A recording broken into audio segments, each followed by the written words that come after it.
আসসালামু আলাইকুম। আজ রান্না করতে আসছি, এসে দেখি বোতলে তেল নাই। তাই তেল ঢালার জন্য এই যে মাটির একটা কাপ বানাইছি, ঢালতেছি। ভালোই লাগতেছে, পড়তেছে সুন্দর।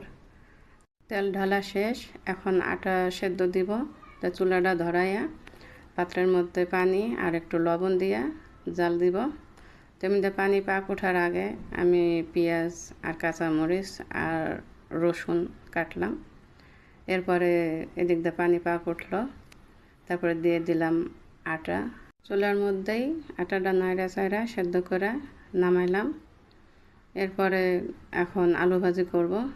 কড়াই গরম হওয়ার পরে একটু তেল দিলাম। তো তেলটাও একটু গরম হয়েছে, তারপরে দিয়ে দিলাম পেঁয়াজ, রসুন, কাঁচামরিচ।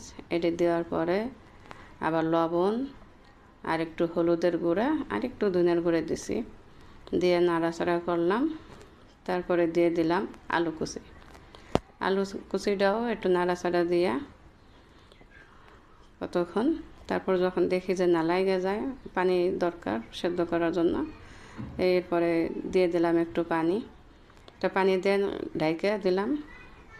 ঢাকার পরে এদিক দিয়ে আলু ভাজি হোক, আর এদিক দিয়ে আমি আটাটা ঠান্ডা হয়েছে, এদিক দিয়ে আটার ডোরাটা করলাম আর ছোট ছোট করে রাখলাম রুটি বানানোর জন্য দলা।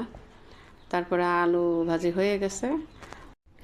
এখন রুটি বানাবো। রুটি বানানোর জন্য এখন তো একটা তাওয়া দরকার। দেখেন এই যে আমার হাতে যে তাওয়াটা, এটা আমি নিজে মাটি দিয়ে বানাইছি পোড়াইয়া। আজ প্রথম রুটি বানাবো। তা রুটি বলার পরে তাওয়াটা গরম হয়েছে, এরপরে দিলাম। তা দেখেন একটা উল্টাইছে, শুধু এক উল্টানোতে মাশাআল্লাহ এই যে অনেক সুন্দর হয়েছে আর কি, ফুলছে। এটা ইচ্ছা করে ফেলাই নেই, এটা পড়ে গেছে। তো এরপরে এটা রাখলাম প্লেটে, তারপরে আবার আর একটা দিলাম।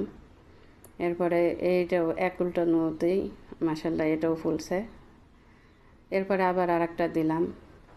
তো দেওয়ার পরে দেখেন এরকম এক এক করে সবগুলো রুটি আমার ফুলছে। আমি তো ভাবিনি মাটির তাওয়ায় এরকম সুন্দর করে ফুলবে। আর আপনারা যে আমার ভিডিওটা এতক্ষণ ধৈর্য ধরে দেখতেছেন, এজন্য আপনাদের জানাই আন্তরিক ভালোবাসা। আর আপনারা আমার এই রুটি বানানো যদি সুন্দর যদি লেগে থাকে, সবাই লাইক কমেন্ট শেয়ার করবেন, পাশে থাকবেন। আমার রুটি বানানো শেষ, তাও নামাইলাম। এখন চা বসাবো। প্রথমে পাত্রে দুধ আর একটু চিনি দিয়ে জাল দিলাম। কতক্ষণ জাল দেওয়ার পরে চা পাতাটা দিয়ে দিলাম। তো এদিক দিয়ে চা হইতে থাক, আর আমি এদিকে রুটি খাওয়ার জন্য আলু ভাজিটা বাড়ি। আর এই যে 4 কাপ বানাইছি মাটি দিয়ে নিজে, সেই কাপে চা ঢাললাম।